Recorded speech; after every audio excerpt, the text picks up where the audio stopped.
along the way, I started to correlate what I was doing in risk and in business with how I should be operating personally, taking a similar approach. And I was becoming disenchanted kind of with corporate, not particularly what I was doing or even my firm or anything, but just this notion that are we defined by kind of our job?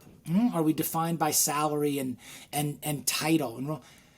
And is there a more holistic way to look at it? And I started having these conversations with friends and clients that initially, the podcast really started as a TV show on PBS in Houston where I was interviewing entrepreneurs and risk takers. Then it evolved into a podcast because people were listening to podcasts more than they were watching PBS television. And then those conversations started to become deeply personal, not really about business. We started to transcend business and really get into personal. And at that point, I rebranded under the Midlife Male kind of moniker, which somebody started calling me that one day. And I was like, oh, that's kind of interesting. I guess I am, at this stage of my life, a midlife male. And I really started going, instead of kind of shallow and wide with the content on the podcast, really started going narrow and deep and having men on the podcast that were maximizing middle age. And those are the conversations I wanted to have. Those are the guys I wanted to learn from. That's where I was headed.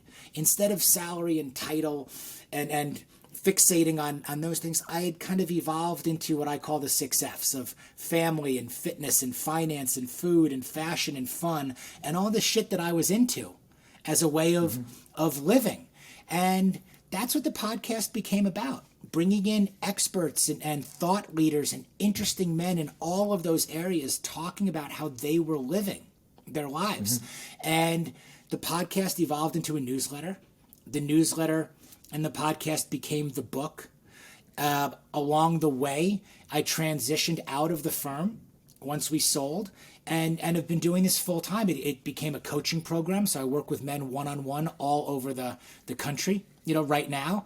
And I'm having this amazing opportunity to speak on bigger stages and get the message out there that midlife is not a crisis. It's the beginning of the next and best phase of our lives. And there is a way to operate that will help you transcend or transform from kind of living in this position of mediocrity and conformity and complacency to you can maximize this next phase. And that's what I'm doing.